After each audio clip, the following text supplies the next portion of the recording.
हा विषय जो सगळ्यांनी ऐकला मधुमेही डायबिटीजची काळजी या विषयावर डॉक्टर आशिष सरवटे हे मधुमेहाबद्दल बोलणार. मी फक्त त्याचं इंट्रोडक्शन आणि थोडीशी जमीन तयार करण्याचं काय. माझं नाव डॉक्टर निलेश माने, मी नंतर प्रॅक्टिस करतो आणि ऐकायला व्यवस्थित आहे. मला तुम्हाला काही गोष्टी सांगायच्या की पायाची काळजी घ्यावर आपण का बोलतोय, पायांचीच का काळजी घ्यायची, बाकीची काळजी घ्यावी लागत नाही का, अशा काही विषयावर आपण थोडा प्रकाश टाकतो आणि ती जमीन तयार करून अशा आपण बोलायला बोलतो. तर पहिलं आधी इथे असलेल्या तुम्हाला डायबिटीस असेल किंवा माझ्या नातेवाईकाला डायबिटीस असेल, मला सगळ्यांना सांगायचं की डायबिटीस ही ग्रस्त असलेली प्रसिद्ध व्यक्तिमत्व आता तुम्हाला स्क्रीनवरून एका मागे दाखवतो.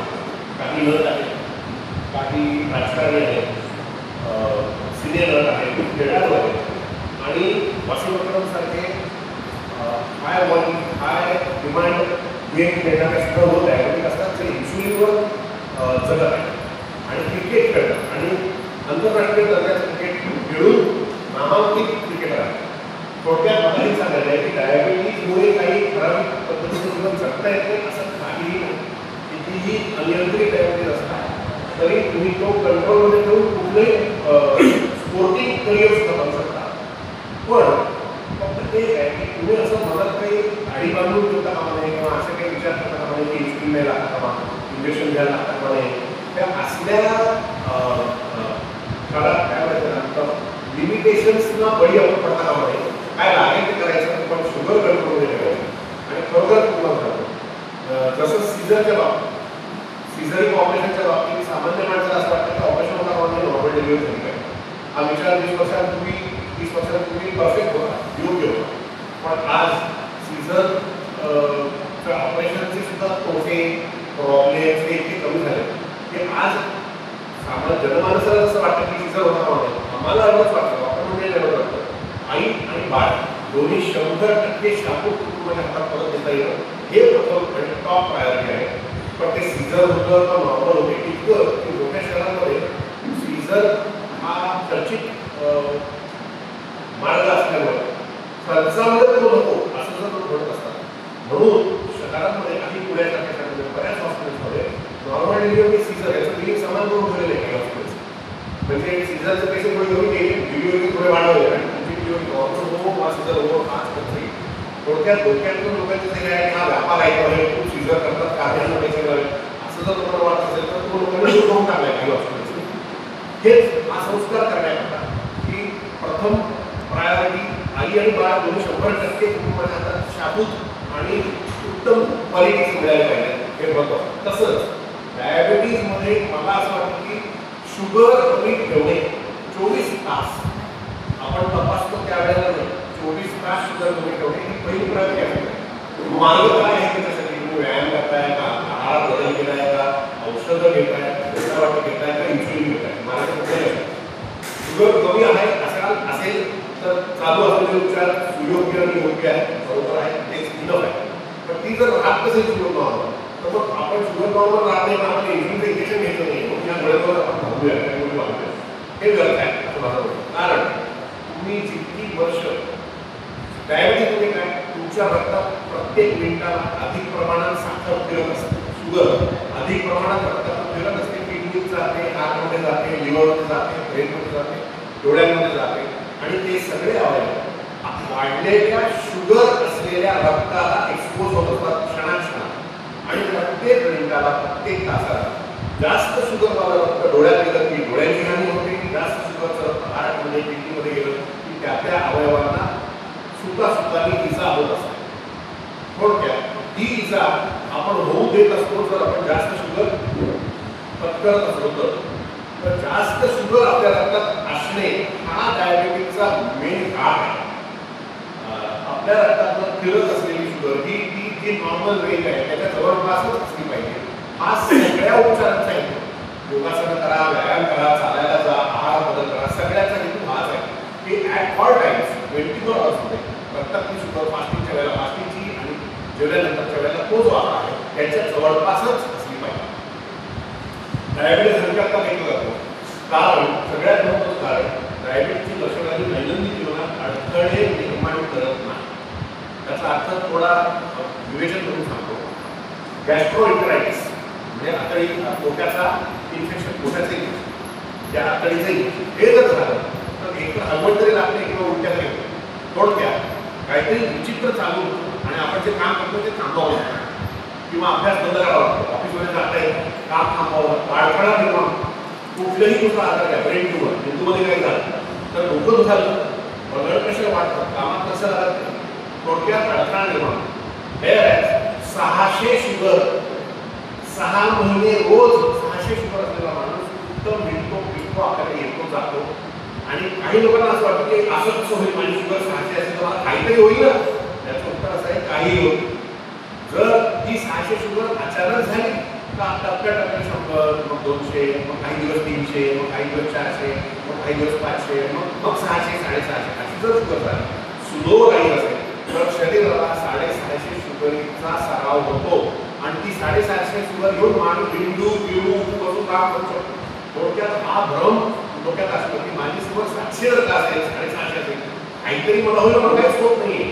हाच मुळात घात आहे. डायबिटीजमध्ये हलक्या गेल्याचं कारण कुठल्याही दैनंदिन कार्यप्रकारांमध्ये कसलाही अडथळा डायबिटीस करतो. त्यामुळे लोक त्याला हलक्यात देतात, कारण त्यांचं कुठं काम थांबत नाही. डायबिटीस झाला जरी तरी अनियंत्रित असला तरी. दुसरं, आज कमी लोकांना हे माहिती असतं की डायबिटीजमुळे पाय कापावे लागतात. ते शेवटचा टप्पा, त्याला नानाविध कारण आहे. पाय का कापावे, बोट कापावं लागतं असंही बोलू शकतो.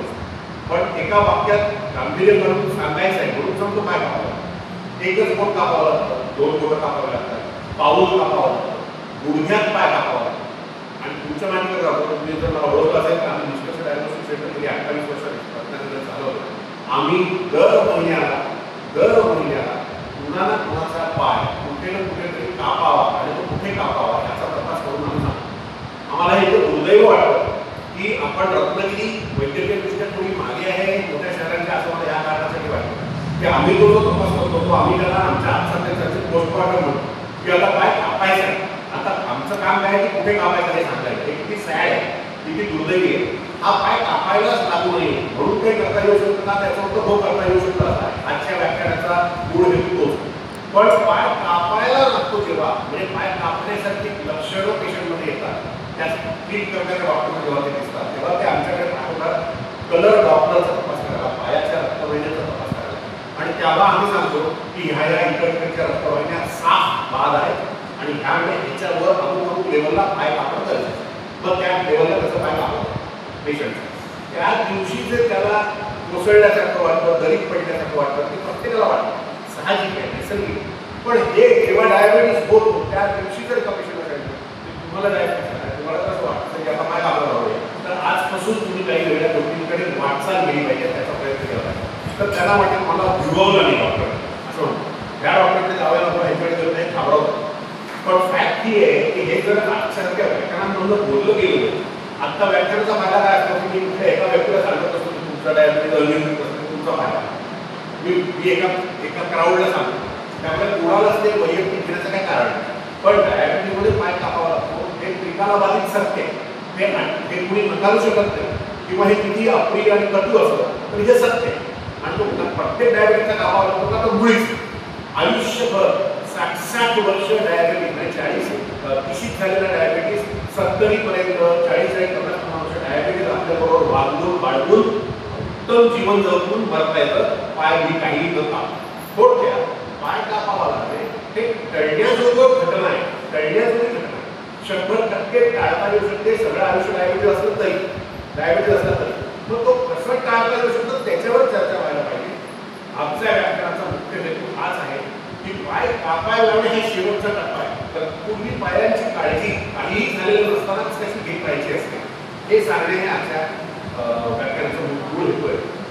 तर फार कमी लोकांना हे कळत असतं की डायबिटीजमुळे पाय कापावे लागतात, डायबिटीजमुळे अंधत्व येऊ शकतं. अंधत्व येऊ शकतं, मग ते येऊ नये म्हणून सुद्धा प्रयत्न झालेच पाहिजे. मग त्याच्याबद्दल आपण का बोलतो, त्याचं मुख्य कारण हे आहे की पायामध्ये जखमा होण्याचं प्रमाण खूप जास्त, खूपच जास्त आहे. मधुमेह म्हणून दृष्टीचे त्रास होणे, किडनी बाद होणे, हार्टला डायबिटीजपासून त्रास होणे याचंही प्रमाण चांगलं आहे. पण त्या पायात परावलंबी होतो, कारण डॉक्टरच्या दवाखान्यात जाताना जो दुसऱ्या जणांना करावा लागतो किंवा कुणीतरी त्याला उचलून द्यावं लागतं. म्हणून पहिले आपल्या पायावर सगळे डायबिटीज म्हणून उभे पाहिजे, त्यांचे पाय वापरून त्यांना चालत दवाखान्यापर्यंत डॉक्टरांपर्यंत हॉस्पिटलपर्यंत जाता यायला पाहिजे. म्हणून पाय हा पहिला आहे. म्हणून दुसरं अंधत्व येऊ शकतं, हे सुद्धा तितकंच गंभीर, तितकंच महत्वाचं आणि तितकंच लक्ष देण्याचं कारण. अंधत्व सुद्धा डायरेक्ट पाय कापायला तशी वेळ येत नाही. आधी पहिली जखम होते, पहिला रंग बदलतो, मग ती जखम होते, मग तोल जाते, मग हाड दिसायला लागतं, हाडानंतर मग ती जखम मोठी होते. हे सगळं जसं आहे तसंच अंधत्वाचं सुद्धा आहे. आधी डोळ्यासमोर कापसाचे डोळे दिसायला, ते कापसाचे डोळे आधी भोगत असते, मग ते ब्राऊन होतं, मग ते ब्लॅक होतं, मग पूर्ण काळं येतं, मग तो कापसाचा डोळा मोठा राहिला, मग पूर्ण दृष्टी एका बाजूने जाऊ शकते. हे जेव्हा होतं त्यावेळेला जागा होऊन उपाय करणं हे गैर आहे. त्याच्यात खूप आधी हे होऊच नाही म्हणून काय करायला पाहिजे त्याच्याकडे लक्ष दिलं. कारण पुन्हा सांगतो, डोळ्यासमोर अंधारी आल्यानंतर आता हा डोळा ठीक व्हावा म्हणून हे पोस्टमॉर्टम आहे, किंवा आता पायाला जखम झाली होता पाय कापूया, हे पोस्टमॉर्टम. आपण पोस्टमॉर्टम नाही करायचं, आपण ते होऊ नये म्हणून काय काय करायला लागेल ते सगळं रोज आपल्या आयुष्याचा एक भाग करायचं. आणि ते इतकं डिफिकल्ट नाही आहे ना, म्हणजे तुम्हाला वाटतं की काय एवढं सोपं आहे का आपलं आयुष्य, म्हणजे सगळं संपलं आहे, काय सगळं काम नाही, असं नाही आहे. ह्या सगळ्या निगा राखणं सोपं आहे आणि तो आपल्या जीवनाचा एक भाग आपण करू शकतो. ती निगा राखणं, पायासाठी काळजी घेणं, it should be a way of life. ते आपल्या जीवनाचा रेग्युलर रुटीन भाग असं आपण बदलू शकतो. शेवटचं लोकांना हे माहिती असतं की डायबिटीजमुळे उर्वरित आयुष्य डायलिसिस करत जगायला लागू शकतो. थोडक्यात डायबिटीजमुळे किडनी बाद होते. डायबिटीज तेही लोकांना ठाऊक नसतं. लोकांना वाटतं डायबिटीज स्वतंत्र आला. बरेचसे डायबिटीज पेशंट हे रिनल फेल्युअरने जातात. काही डायबिटीज पेशंट्स हार्ट अटॅक दिला, काही डायबिटीज पेशंट्स पाय कापायला जखमा झाल्या, इन्फेक्शन झालं, ते सगळ्या शरीरात पसरलं. त्याला लोक नेहमी त्यांना ते सेप्टिक झालं आणि ते गेले असं म्हणतो, किंवा सेप्सिस झालं आणि ते गेले. पण ते सेप्सिसचा उगम कुठे होता ह्याच्यावर कधी अशी चर्चा त्या लोकांमध्ये होती. ते सेप्सिसचा उगम त्याला डायबिटीज होता म्हणून जर असेल तर वास्तविक ती व्यक्ती डायबिटीजमुळे गेली. सेप्सिस ते शेवटचं कारण ठरलं. डायबिटीजमुळे सेप्सिस होतं किंवा पायाच्या जखमेमुळे सेप्सिस होतं, हे महत्वाचं आहे. हे लोकांना ठाऊक नसतं. डायबिटीज हा असा आजार आहे की जेवढ्या संस्था त्या आपल्या पेशंटच्या बाजूला तुम्हाला दिसत आहेत, दृष्टी, किडनी, मेंदू, हृदय, नसा, त्वचा, श्रवणयंत्र, पाय, सगळ्यांना हा डॅमेज आणि इम्पॅक्ट करणारा डायबिटीजचा रोग. इनफॅक्ट हा डायबिटीज हा सुप्तपणे कंटिन्यूअस वाढत असतो आणि त्याने कुठे कुठे पोखराला सुरुवात केली तुम्हाला कळत नाही ना. एकच याच्यामध्ये मला एक हे सांगायचं एक्झाम्पल देतो. हा पेजर जेव्हा हे आले तेव्हा आपल्याकडे काही लोकांनी वापरला, आपल्याकडे काही लोकांनी हा पेजर पहिला वापरला. त्याच्यानंतर हे अशा पद्धतीचे फोन आले, जड आणि 1-1 किलोचे वगैरे असे फोन, ते फोनही आपण पेजर सोडून ते फोन घेतले आणि मोबाईल फोन गेले आपण वापरला. त्याच्यानंतर हा फोन आला, तो त्या जड फोनपेक्षा हलका आणि जास्त प्रगत होता, तोही आपण आपल्याकडे लोकांनी वापरला. आणि आज तर आपण हा स्मार्टफोन वापरतो. स्मार्टफोन म्हणजे तो फोनवर बोलण्यास आणखी बरंच काही आपल्याला करतो. म्हणजे चलनाचं रूपांतर करून किती डॉलरमध्ये ₹1, किती रुपयामध्ये $1 हे सांगतो, वेळ सांगतो, व्हिडिओ रेकॉर्ड करतो, फोटो काढतो. म्हणून तो स्मार्टफोन आज आपण तो 20-25 हजाराच्या वर असला तरी तो सुद्धा बाळगायला, विकत घ्यायला, सांभाळायला शिकलो. थोडक्यात पेजरपासून इथपर्यंत प्रवास आपण केला. हे उदाहरण आपण दळणवळणात देतो. रेल्वेपासून विमानात आपण आता गाड्यांमध्ये फिरायला दुचाकी वाहनं, गाड्यांमध्ये असं 10 लाखाची 20 लाखाची प्रगती होत चाललेली, तिथे आपण खर्चाकडे बघतो.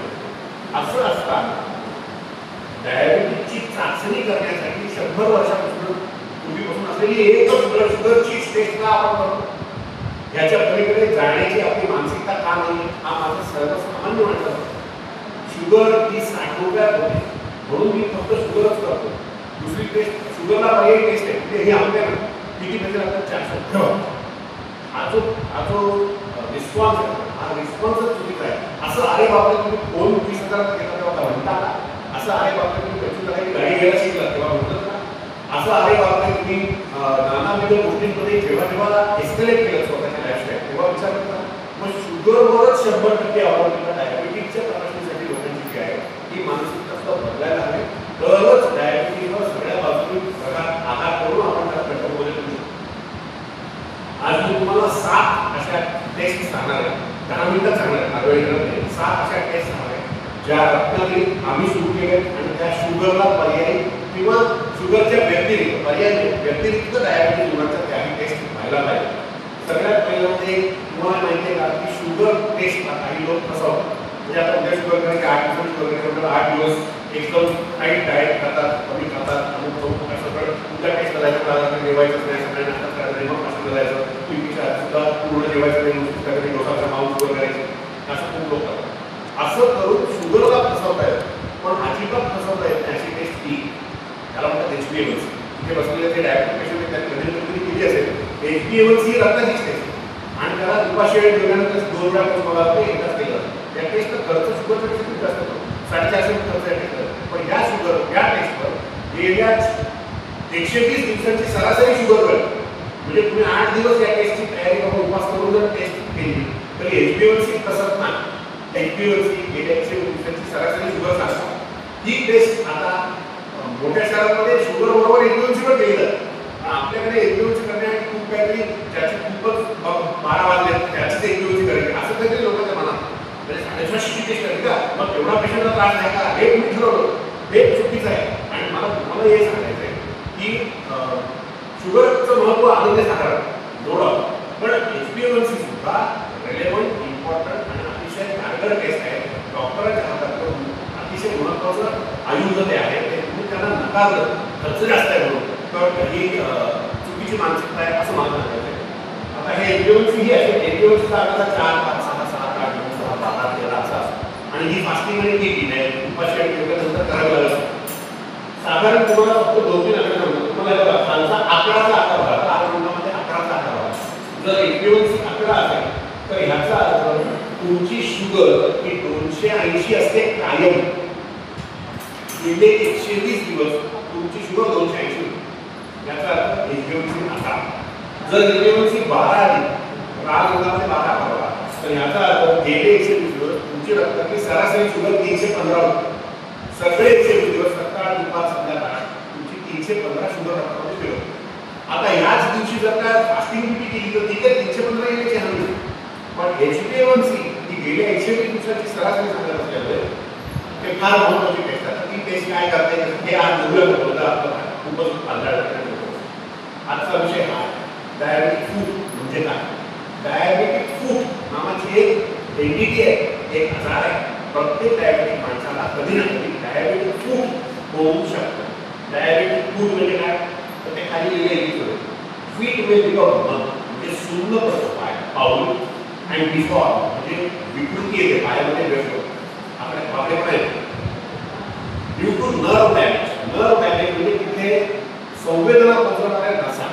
काय होतं सामान्य माणूस रक्तवाहिन्या आणि नर्व याला दोन्हीला नसा शकतो. माझ्या नसा चौकप झाल्या म्हणजे आर्टरी वेन आणि नर्व म्हणजे नसा. मी नसा मराठीमध्ये नसा म्हणतोय तेव्हा धमनी आणि नीलामी नसा म्हणजे नर्व डॅमेज होते. नर्व डॅमेज झाल्यामुळे पायाला टोचलेलं फुकलेलं दाबलेलं तापलेलं कळतच कारण संवेदनाच नाही किंवा संवेदना कमी झाली त्याला म्हणतात पाय नर्वमुळे नर्व डॅमेज होते. त्याच्यामुळे इन्फेक्शन होतं. एखादं काय काटा लागतो एखादी जखम छोटीशी होते खर्चण्याचं होतं आणि तिथे इन्फेक्शन होतं. इन्फेक्शन झाल्यानंतर मधुमेह रुग्णांमध्ये इन्फेक्शन प्रतिरोध करण्याची कुवत कमी झालेली असते. इन्फेक्शन फाईट करण्याची क्षमता कमी असते.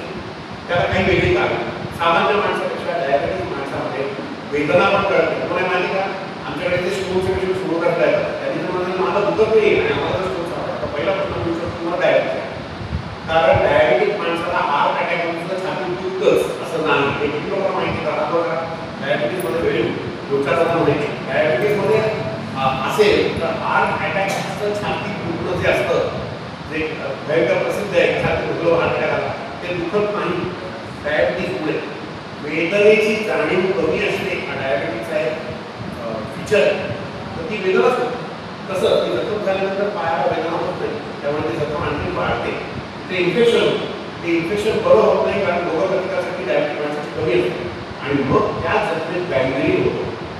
गँग्रीन म्हणजे पायाला निर्जीव होणे मरून जाणे पायाचा एखादा काळा पडून पुसायला लागणे म्हणजे गँग्रीन. ठीक आहे.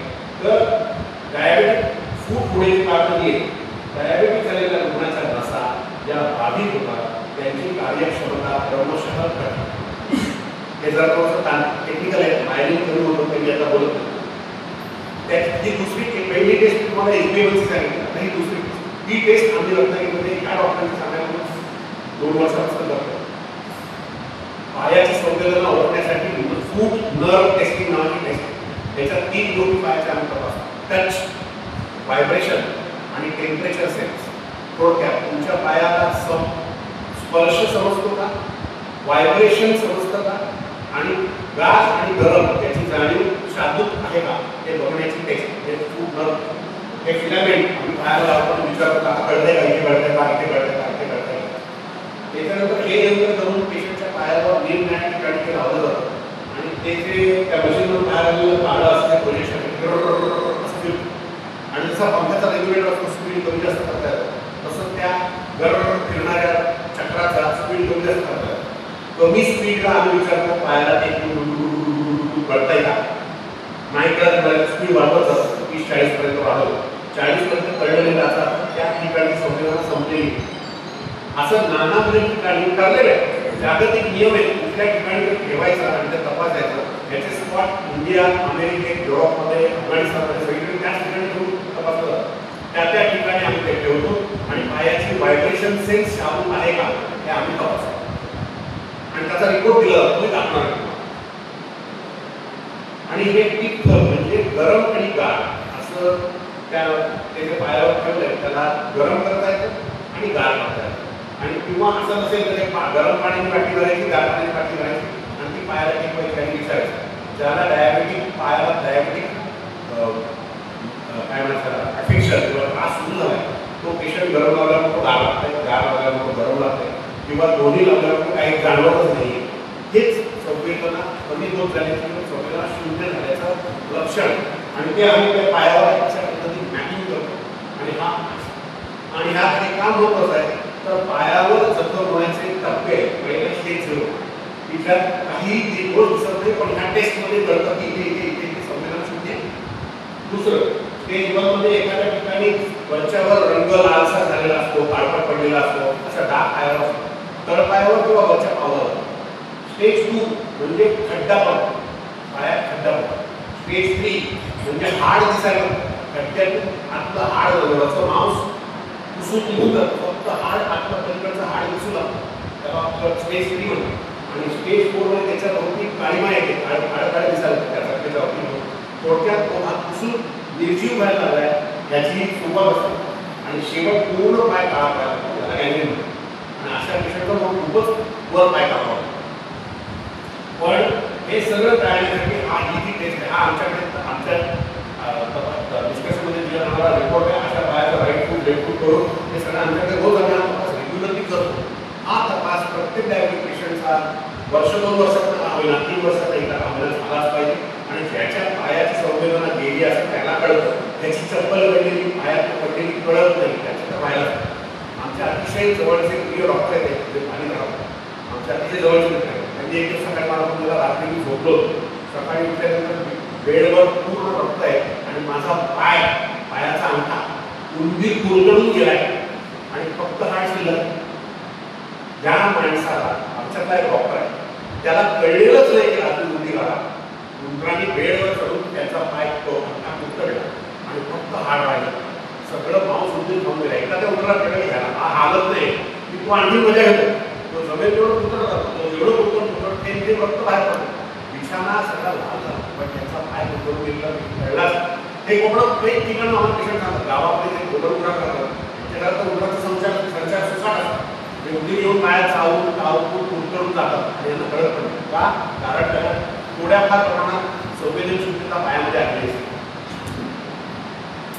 मधुमेह रुग्णांच्या रक्तवाहिन्यांमध्ये चरबी व पेशीचे थर जमून रक्तवाहिनीमध्ये अवरोध निर्माण होतात. अशा पद्धतीने ही रक्तवाहिनी आणि त्या लाल चकत्या दिसतात, त्या लाल पेशी आहेत, पिवळी चरबी, अशी चरबी जमा होऊन रक्तवाहिनीमध्ये अवरोध निर्माण होतो. त्यामुळे रक्त पुढे पोहोचत नसतो, तिथे रक्त पोहोचणं अपेक्षित आहे. प्राणवायू युक्त ऑक्सिजन युक्त रक्त जिथे पोहोचायला हवं तिथं पोहोचत असतं, पण धीम्या गतीने, संथ गतीने किंवा अजिबात असं ते असतं. त्यामुळे तिकडचा भाग मरण पावतो, पायाचं बोट वगैरे काळं पडायला. हे बघा, ही नॉर्मल रक्तवाहिनी रक्तवाहिनी आणि ती अवरोध असलेली चरबीचा प्लाक किंवा अथरोस्क्लेरोसिस झालेली डायबेटिक रुग्णांमध्ये असा अवरोध असे अडथळे निर्माण होण्याचं प्रमाण 4-5 असं सामान्य रुग्णांपेक्षा. त्यामुळे आज जर लाल पेशी या रक्तवाहिनीत जात आहे त्यांना अडथळा निर्माण होतो. त्यामुळे शेवट पलीकडच्या भागात ऑक्सिजन पोहोचत नाही आणि असा पाय काढा होतो, गोड काढा होतो, दुसऱ्याला लागतो. त्यालाच गॅंग्रीन म्हणतो. हे झालं की 100% पाय कापायचा. बऱ्याच लोकांना आपण हे बोट कापतात आणि दुसरं बोट काढत पडतं ते कापतात. मग तिसरं बोट काढत पडतं तेव्हा त्याला कुणीतरी डॉक्टर तपासतात सांगायला अडथळे येतात. त्यांना आमच्या तुझ्या जवळ पाय कापा. काळं पडलेलं बोट कापून काही होत नाही. पुढचं बोट काळं पडू नये म्हणून कुठे कापायला हवं तिथे कापायचं नाही तर पूर्णच पाय काढा पाहिजे. आधी हिप जॉईंट हे व्हायला नको असेल तर आधीच निगा राखली पाहिजे. तीच निगा कशी राखायची आहे आज आपण चर्चा करायची. हे आहे कळायचं का? हो, चौथी टेस्ट आहे पायाच्या रक्तवाहिन्यांचा कलर वापर. जागतिक अमेरिकन डायबेटिक असोसिएशनच्या नियमाप्रमाणे तुम्हाला एका मधुमेह झाला की वर्ष किंवा 2 वर्षात एकदा पायाच्या वापराचा तपास करावा. जर का तुम्ही 2-3 गोळ्यांवर असाल डायबेटिकच्या आणि तुमची शुगर कधी कधी नियंत्रित कधी कधी अनियंत्रित अशी असेल तर तुम्ही तर पायाच्या वापर म्हणून करून घेतलं पाहिजे. म्हणजे डॉक्टरने सांगायचे सांगितलं कर्तव्य केला ते सांगून सुद्धा लोक करतात आणि कर्तव्य केला जेव्हा बोट काढलं आधीच केलं तर बोट काढत होण्यावर खूप काही करता येऊ शकतं. गॅंग्रीन होऊ नये खूप काही प्रकार घेता येऊ शकतो. 5वी टेस्ट ही टेस्ट आज रोजी डिस्कस करणे आमच्याकडे नाही पण आम्ही लवकर सुरू करणार. हा बीपीचा जो पट्टा असतो दंडाला लावतात तसा पायाला 7 ठिकाणी लावला जातो. मांडीवर, गुडघ्यावर, गुडघ्याच्या खाली, पोटीवर, पावलावर आणि एक बीपीचा कफ जो फुगतो हवेने तो अंगठ्यावर पण लावला असतो. आणि एका मशीनला हे सगळे कफ जोडलेले असतात आणि क्रमशः एकामागे वेगळे वेगळे कफ फुगतात सुटतात आणि तिकडचं बीपी बघितलं जातं. मांडीतलं बीपी, गुडघ्याजवळचं बीपी, गुडघ्याचं बीपी, पोटीचं बीपी, ब्लड प्रेशर आणि जिथे ब्लड प्रेशर जास्त असेल त्याच्या पलीकडे रक्तवाहिनी बारीक झाली, निवडती झाली, आवड झाली आणि त्यामध्ये अवरोध निर्माण करते. रक्ताच्या प्रवाहाला प्रेशर वाढलंय ते कळतं आणि कुठल्या भागात पेशंटच्या पायाला डायबिटीजमुळे रक्तवाहिनी खराब होऊ लागल्या हे समजतं आणि त्याच्यावर लगेच उपाययोजना करता येईल. पण हीच टेस्ट आतापर्यंतची सगळ्यात महाग टेस्ट याला 1200-1500 किंवा 1000 म्हणजे ही शुगर असल्यास हा आवाक्याच्या बाहेरची टेस्ट तुम्ही ती सहज करता येऊ शकते. अशी टेस्ट आहे आणि 2-4 वर्षात एकदा प्रत्येक डायबिटीज येईल. मधुमेही अंधत्वासाठी डोळ्याची पद्धत हा 6वा तपास. प्रत्येक डायबिटिक पेशंटनी आपल्या मधुमेह तज्ञांना विचारून वर्षात एकदा 2 वर्षात एकदा डोळ्याचा तपास करून करतात. डोळ्यामध्ये ते दुर्बीण लावून जे बघतात तेव्हा हे जे दिसतंय याला इंग्लिशमध्ये फंडस असं म्हणतात. हे नॉर्मल फंडस आहे आणि डायबिटीजमुळे रक्तस्राव होतो तर ते फंडस असं दिसतं. म्हणजे एका ठिकाणी रक्तस्राव वाढ व्हायला होतो आणि मग ते कापसाचे डोळे डोळ्यासमोर दिसतात. हे झाल्यानंतर हे दुष्ट करणे मागे लागायला लागतं डायबिटीज व्हायला लागतं. हे होऊ नये म्हणून जर डायबिटीज कंट्रोल ठेवा तर हे कधीच दुष्ट करावं लागतं. 7वी टेस्ट शेवटची म्हणजे CGMS चा अर्थ कंटिन्युअस ग्लुकोज मॉनिटरिंग सिस्टम. मला पुन्हा सांगायचं तुम्हाला पहिलं वाक्य सांगितलं 24 तास 365 दिवस आणि दशकामागे दशक शुगर नॉर्मल राहणे हे डायबेटिसचं आपलं अंतिम ध्येय आहे. ते कसं तुम्ही व्यायाम करा, आहार बदल करा, गोळ्या घ्या किंवा इन्सुलिन घ्या पण शुगर नॉर्मल राहील तरच उपयोग. अन्यथा तुमच्या उपचारांना फायदा होत नाही. त्या उपचाराच्या पश्चात सुद्धा बीपी वगैरे राहणार, डोळ्याचा त्रास होणार, हार्टचा त्रास होणार, रक्तवाहिनी बाद होणार. हे व्हायला नको असेल तर हा एक उपाय आहे. मी तुम्हाला एक उदाहरण सांगतो. एक व्यक्ती आहे जी रोज लागोपाठ 10 वर्ष फास्टिंग आणि बीपी करते. सकाळी उपाशी पोटी, दुपारी जेवल्यानंतर फास्टिंग आणि जेवल्यानंतर शुगर ते करत आलेले आहेत आणि त्यांचा याच्यावर प्रगाढ विश्वास आहे. कारण ते करून त्यांची शुगर नॉर्मल येते, थोडी वाढली तर औषधात बदल करतात, पुन्हा त्यांची नॉर्मल येते, ते आनंदी असतात. मी तुम्हाला प्रश्न करतो सकाळी उठतो तेव्हाची शुगर, दुपारी जेवल्यानंतरची शुगर जी आहे ती जर 20-20 वर्ष आपण फक्त सकाळी आणि दुपारीच तपासली तर संध्याकाळी, रात्री, मध्यरात्री आणि भल्या पहाटे तुमची शुगर जी सकाळी होती तीच आहे. ह्याची काय आहे? तुमची दुपारी जेवल्यानंतरची शुगर होती तशीच ती आहे, ह्याची काय आहे?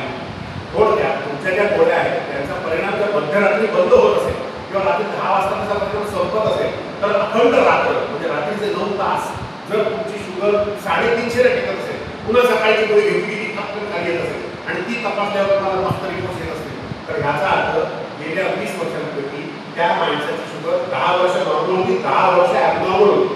बरोबर आहे? कारण सकाळचा ब्रेकफास्ट आणि लंच पर्यंत 6 तास 8 तास नॉर्मल, कारण त्यांनी तपासले प्रत्येकाला फास्टिंग पण त्याच्यानंतर काहीच भरोसा नाही. संध्याकाळी काय रात्री काय माहिती. थोडक्यात 2 दशकांपैकी 1 दशक तो अनकंट्रोल डायबेटिक आणि 1 दशक तो कंट्रोल डायबेटिक असं झालं जात आहे. मग सगळी शुगर 20 वर्ष नॉर्मल येऊन सुद्धा मला डोळ्याचा त्रास होतो. 20 वर्ष माझी शुगर फास्टिंग नॉर्मल असून सुद्धा माझी गेली गेली आहे. याची कारण ही आहे, कारण तुम्ही रात्रीची शुगर तुमची किती होती गेली 20 वर्ष कधीच बघितलेलं नाही, तुम्ही तपासतच नाही. पण ज्यांच्याकडे हे यंत्र आहे ग्लुकोमीटर, जे घरात टोचून करू शकतात, त्यांना मला वाटत नाही तुम्ही रात्री किती वेळा उठून शुगर करून गेली मध्यरात्री कोजागिरी पौर्णिमेला जागा तेव्हा तरी गेली कमी 31 डिसेंबरला तरी झोपेत उठून करणार नाही, पण त्या दिवशी आपण जातो त्या दिवशी ते करतो. थोडक्यात आपण घाईमध्येच येत नाही की रात्रीची शुगर कशाला करायची आहे, माझं डोळ्यात चालू आहे व्यवस्थित बरोबर सुद्धा राहणार, पण तसं नाही. ही शुगर तसं टोचून एकदा शुगर कळते, त्याच्याऐवजी आम्ही हे बटनासारखं जे आहे ते आम्ही पेशंटच्या रत्नागिरीला सुरू केलं हे लागू, आणि ही दर 15 मिनिटाला शुगर तपास, दर 15 मिनिटाला 14 दिवस, म्हणजे तासाला 4 वेळा आणि दिवसातनं 96 वेळा, आणि 14 दिवसातनं तो काहीतरी 1580 वेळाचा आहे. म्हणजे 1580 वेळा टोचून शुगर केलं काय होईल तसा रिपोर्ट हे नाव आम्ही देतो 14 दिवसांमध्ये 1580 वेळा. बरेच वेळेला मधुमेह तज्ञ डॉक्टर सर्व डॉक्टर म्हणतात 7 दिवसाचा रिपोर्ट घेऊन मला कळवा, मग डोळ्यामध्ये फेरबदल करून उरलेले 7 दिवस काय परिणाम झाला ते बघू 14व्या दिवशी पूर्ण रिपोर्ट ते ह्याचा उपयोग ते आम्ही लावतो. हे लावल्यानंतर पेशंटला सगळ्या आपल्या आयुष्यातल्या सगळ्या ऍक्टिव्हिटीज नेहमीप्रमाणे करता येतात. काम करता येतं, ऑफिसला जाता येतं, फिरायला जाता येतं, व्यायाम करता येतो, पोहता आंघोळ करता येते. फक्त एवढं टाईट कपडे घालायचे नाही, कारण ते घालता काढणार ते कपड्यावर असं निघून जाऊ शकतो. म्हणून घट्ट कपडे ब्लाऊज घट्ट त्या दिवसामध्ये घालायचे, हलके कपडे घालायचे, हे त्याच्या आतला नाव आहे. त्यातला दुर्दैवी बाब एकच आहे, ह्याला आज 14 दिवसांसाठी भारतामध्ये 6000 रुपये खर्च आहे. हे 100% इम्पॉर्टंट आहे. ॲबट कंपनी भारतात इम्पोर्ट करते, आम्ही तर तसंच पेशंटला लावतो 14 दिवसांनी आंदोलन करतो. आज रोजी मला फोटो वाटेल पण सत्य आहे, आम्हाला यातलं 4 आणे सुद्धा मिळत नाही. पण ही प्रक्रिया सुरू करायची, आम्हाला संस्कार करायचा. कधीतरी याची किंमत कमी होईल, भारतात करायला सुरुवात होईल तेव्हा हे स्वस्त होईल. पण हे 6000 रुपये ही त्याची किंमत ॲमेझॉनवर 5400 5200 अशी किंमत असते. याचा अर्थ आम्हाला 800 रुपये मिळतात असं नाही. ते घर बसले तुम्हाला ते टाकताय, ते लावणार कोण तुम्हाला? आम्हाला माणूस टाकायला लागतो तुमच्याकडे ते लावायला, किंवा तुम्हाला आम्हाला ते लावायला लागतं, काढायला लागतं, डॉक्टर म्हणून रिपोर्ट लावायला लागतं. या सगळ्याच्याकडे ते पैसे असतात, त्याला ते करायचंच नाही आहे. तुम्ही मागवायचं तुम्हाला ते घरी मिळणार. हे असं ते असतं, हे असे आठवडे असं 14 दिवसच ते काम करतात. 14 दिवसाच्या 1500 शुगर त्याचा रेकॉर्ड होता, आणि असं एक डिव्हाइस आम्ही तुमच्या हातात देतो 14 दिवसांसाठी मोबाईलचं, ते त्याला टेकवायचं असतं त्या बटनाला. त्या टेकवलं की त्याच्यात शुगर येतो. आता हा मी जो लाल दाखवला आहे ग्राफ दिसतो, ग्राफ तो ग्राफ तुम्ही पाहू शकता की माझी शुगर आता सकाळची कशी वाढते, कशी वाढते, कमी होते, आणि वर तो 112चा आकडा आहे, ती तुमची तत्कालीन शुगर आहे त्यावेळेस जेव्हा तुम्ही ते तपासा. एवढंच वेळ त्याच्याबरोबर बाण दिसतो, तो जर वर जाणारा असेल तर याचा अर्थ येणाऱ्या काळात येत्या 15-20 मिनिटात तुमची शुगर 112 वर जाणार आहे, अब्दोही आहे. आणि जर 60 आकडा असेल आणि बाण खाली जाणारा असेल तर याचा अर्थ पुढील 20 मिनिटात तुम्हाला ग्लानी येणार आहे, तुमची शुगर खूप कमी होणार. पण 40 शुगर झाल्यानंतर चक्कर येण्यापेक्षा आधीच तुम्ही काही चॉकलेट खाऊ शकतो, हे त्याचा उपयोग आहे. पण हे 14 दिवसांसाठीच असतं, पुढच्या 14 दिवसांसाठी परत दुसरं लावायला लागतं.